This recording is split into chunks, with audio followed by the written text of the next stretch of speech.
But as soon as you just push Brandon back slightly, lift your knee up, you're landing right in the liver, right in the gut. And we saw that kind of take a toll on Brandon throughout the round. If I'm his corner, I'm telling him to stay on the outside. Don't engage in the clinch unless you know you can get a toss out of it, get a sweep.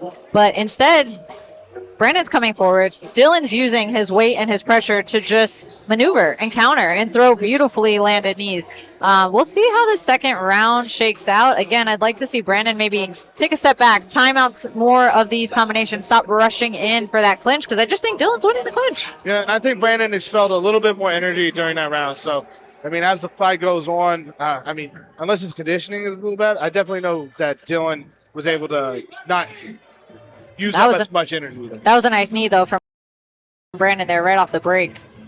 Oh, Brandon's coming out, throwing some combinations. Really active right now in his striking, trying to get a little bit more respect from Dylan. Both guys slinging punches, exchanging hooks, but ending up in this clinch position yet again with Dylan kind of outmaneuvering Brandon here on the side and landing a good knee. I really want to see Dylan start getting off those ropes a little bit earlier. Even though you're not afraid to engage with Brandon in the clinch, like you need to get out those ropes. I want to see you spin and engage back into the center of the ring. Yeah. Start using some combinations. Don't just settle for the clinch. I mean, right there, I think that was a knee to the body, but I think his foot barely clipped right there on the way up. So legal strike, I believe in my eyes, but accidental strike as well. Yeah, I agree with you about the clinch on the ropes. I don't want to see that messy kind of like lean up against the ropes and see who can kind of wiggle their way out. I'd like to see both fighters break off and get back to the center. But Brandon, again, just kind of like rushing in with his punches, rushing in with his kicks, trying to end up in that clinch position where I kind of feel like Dylan still has the advantage. So we'll see what Brandon's plan is here for the rest of the second round. Got Dylan's teammates screaming for right now. Huge flying knee to open up the round for Dylan and instantly puts him in a clinch. Brandon trying to answer back a little bit, but Dylan lands about 3 knees to the body.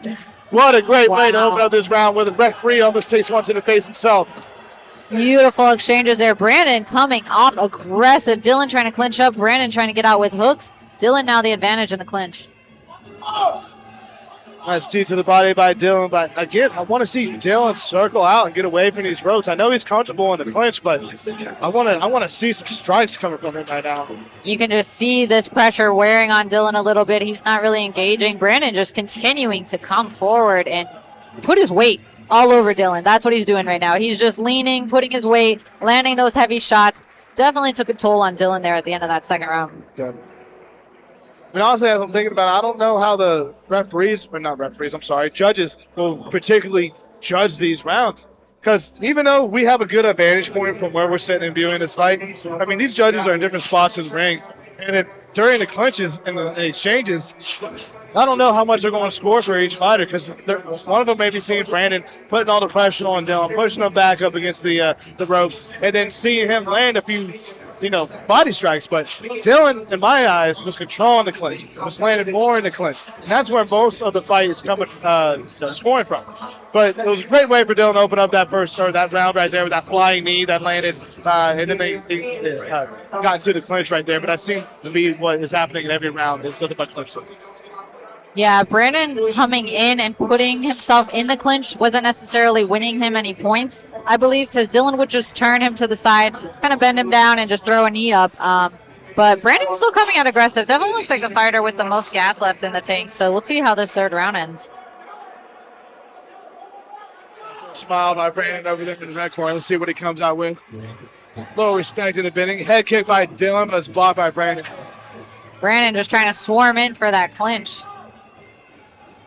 Well, it almost looks like Brandon's willing to stand back a little bit this round. I haven't seen him try to wrap up yet. Looks like he's trying to stay on the outside, like you were saying at first, and try to score some more points. Yeah, he rushes in, though, so it's confusing me. Is he rushing in for the clinch, or is he rushing in to throw an exchange and then rush out? It's a lot of movement coming from Brandon, but Dylan kind of doing his job of timing, and he wants to get back in that clinch because he knows he was winning in there. Head kick attempt by Dylan once more. It looks like he's really trying to find a home for that, but just Brandon blocks it almost each and every time. But nice knee to the body by Brandon right there as they engage in the kitchen corner. Yeah, you see how Dylan just bends Brandon at his will and just kind of brings his body to him? That's where I think he's winning in those clinch exchanges. Little forearm to the face by Dylan right there. Yeah, I thought he was going to throw an elbow for a second. Me as well. Straight hand right. Lands by Dylan right there. Little clinch where they exchange. Both fighters are in the center of the ring right now. I'd like to see Brandon separate a little more because he's kind of just dipping into stuff. Looks And I like we think lost Dylan's. mouthpiece. Oh, mouthpiece out. Yeah, Brandon to me just still kind of like falling into Dylan, trying to put his weight in where he can. Get in there with some punches and then get out. But Dylan trying to clinch up every single time.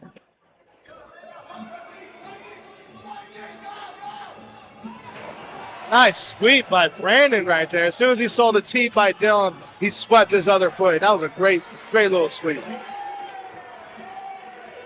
Yeah, again, nice knees here for Dylan. He just kind of takes over in the clinch there with the height advantage.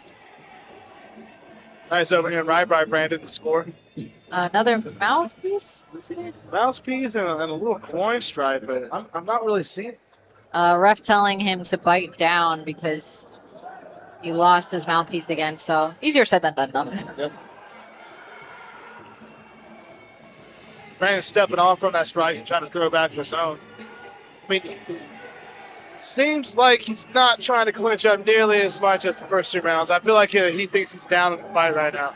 Yep, for sure. Brandon with this non-stop pressure. I mean, he's just throwing shots out here. Dylan kind of trying to find his counters in those knees and up against the ropes. Seems like Dylan's a little bit more tired than what I expected coming into that 3rd round. Yeah. I mean, losing his mouthpiece a couple times, not firing back. Brandon was scoring right there. I mean, first 2 rounds in the clinch work, I could easily see a split decision right here. I mean, the first 2 rounds were a little bit.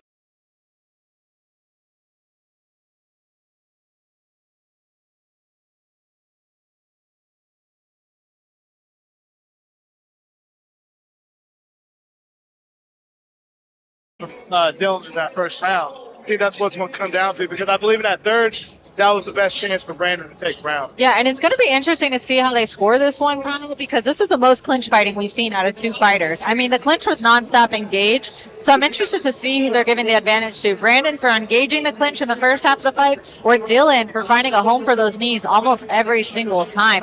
However, though, Brandon had the pressure. I mean, this guy was nonstop, just relentless with these punches, relentless with leaning on Dylan.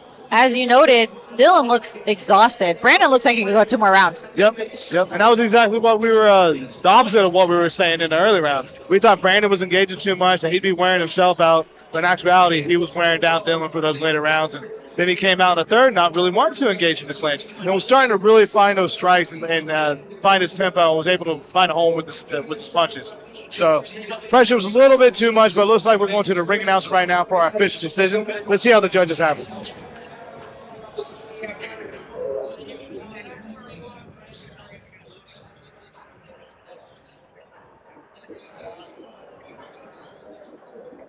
All right, ladies and gentlemen, after completing the scheduled 3 rounds, we have a split decision for your winner. Fighting out of the red corner, Brandon Tovar! Well, it was exactly like how we were saying, at least Exactly. what I thought there at the end, because Brandon made it a tough fight for the judges to score. Really, the pressure was nonstop.